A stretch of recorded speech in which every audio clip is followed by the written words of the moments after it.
Défaite du Barça 4 buts à 2 contre Girone. Et voilà, ce match-là, c'est le résumé parfait de toute la saison du Barça.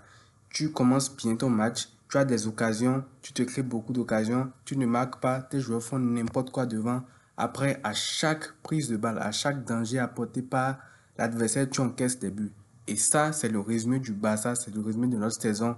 Et c'est ce qu'on vient de voir encore une fois aujourd'hui. Aujourd'hui, je vous rappelle quand même que c'était un match assez important dans la mesure où c'était le match que tu devais gagner.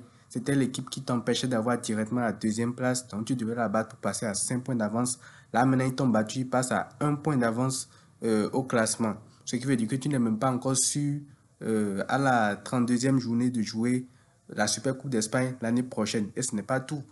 En perdant ce match-là également, tu offres officiellement le titre de la Liga au Real Madrid. Ça, c'est pas vraiment un problème parce que ça veut dire que de toute façon, ils avaient gagné la Liga. Le Barça a juste accéléré cela. Donc, félicitations au Real Madrid qui a fait franchement une très grosse Liga et qui a mérité amplement sa Liga. Maintenant, côté Barça, tu affrontes cette saison deux fois tes deux adversaires, tes concurrents directs au titre, que sont le Real et Girona. Tu perds les 4 fois que tu les affrontes, domicile, extérieur, les 4 fois, et tu encaisses combien de buts? On a encaissé, je pense, 5 buts contre le Real Madrid et 8 buts contre Girona. Ça fait 13 buts encaissés contre les deux concurrents directs que tu devais affronter cette saison pour le titre de la Liga. Et ça veut tout dire. Ça veut dire que dans ces genres de matchs-là, le Barça ne se gère absolument pas. Parce qu'aujourd'hui, quand on regarde le match, c'est vrai qu'il y a beaucoup qui vont tomber sur Xavi et tout, mais il y a une chose que moi j'aimerais quand même dire. Je veux bien qu'on traite de Xavi de tous les noms, je veux bien qu'on l'insulte, je veux bien qu'on dise qu'il parte et tout, je veux bien. Mais déjà, le 11 départ qu'il fait, c'est pas un mauvais 11 dans la mesure où, malgré ce 11-là, le Barça ouvre quand même le score. Le Barça a quand même des occasions. Le Barça presse très très fort sur Giron et tout. Déjà, à la 3e minute de jeu, on ouvre le score sur un magnifique but de Christensen grâce à une passe de Lamine Yamal. Et c'est d'ailleurs même les seuls qui ont émergé dans ce match-là. Mais sinon, le reste, c'est n'importe quoi.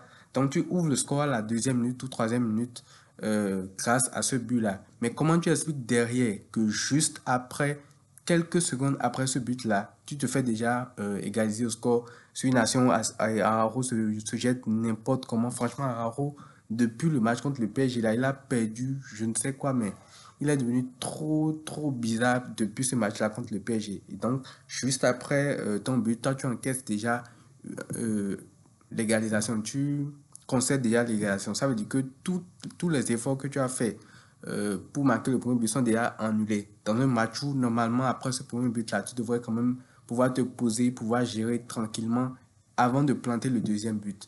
On laisse ça. La première mi-temps, tu as beaucoup de temps fort du Barça sur pratiquement toute la première mi-temps. Parce que la première mi-temps, franchement, le Barça, et grâce à Christensen aussi, on presse très très haut Giron, on les empêche de sortir de notre pressing et tout.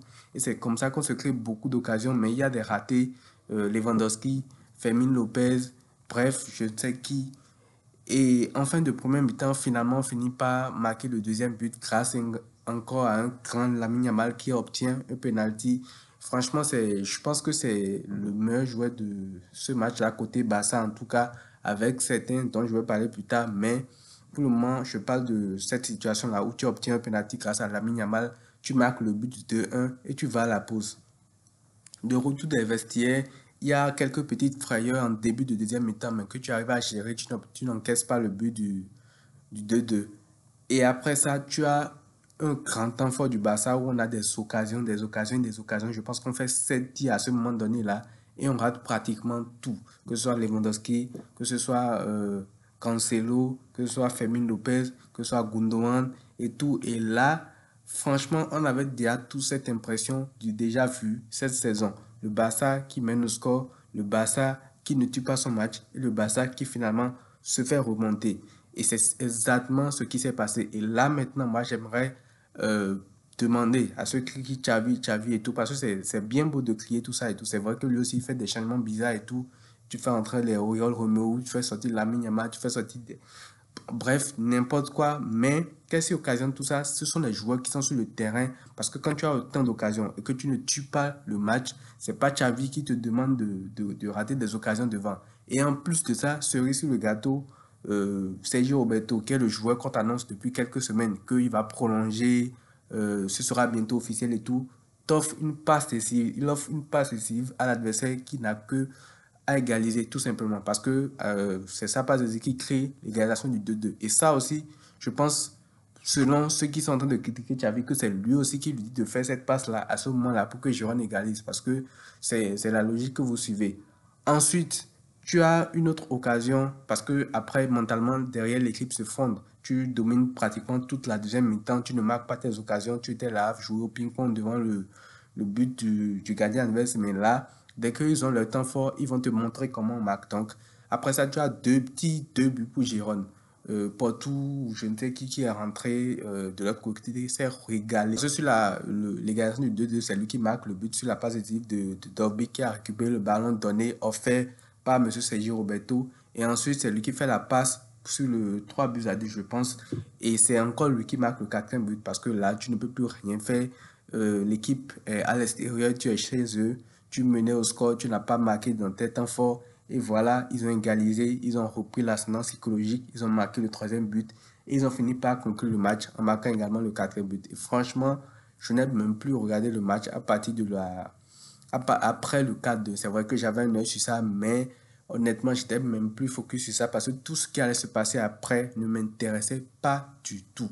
Et voilà, encore une fois, on se fait tartiner par Giron qui franchement aussi a fait une très bonne saison, mais on voit que c'est le Barça qui se ridiculise, que c'est le Barça qui fait n'importe quoi parce que à chaque fois qu'ils ont affronté une équipe du niveau du Real Madrid, tu sentais que même eux, ils voyaient la différence. Je me rappelle de leur match contre le Real Madrid où je pense que le Real gagne 4-0 ou 3-0 si mes souvenirs sont bons et tout, à domicile et tout. Et à la fin, tu vois que même eux, ils se rendent compte du niveau, de la classe des cas qui entre les deux équipes. Mais voilà, dès que tu affrontes le Barça, tu les relances. Et même sur le quatrième but, je pense que Ter Stegen, il ne bouge même pas en fait. Il ne bouge absolument pas. Parce qu'il y a une passe, je pense qu'il y a une passe aérienne qui redescend sur Porto, qui frappe en première intention et tout. Mais la frappe n'était même pas aussi impossible à chercher comme ça. Maintenant, un Ter Stegen qui est là, qui admire le spectacle. C'est vrai qu'il a fait des parades par-ci, vous allez me dire, par-ci, par-là, vous allez me dire, mais ce genre d'occasion-là, tu dois quand même être présent.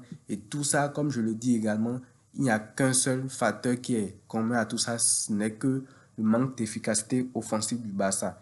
Et pour finir, parce que là, j'en ai ras-le-bol, j'en ai marre de parler de cette équipe-là et de la bourse qu'on a produite. Pour finir, j'aimerais saluer quand même M. Lamine Yamal qui a fait un match ins offensivement, défensivement.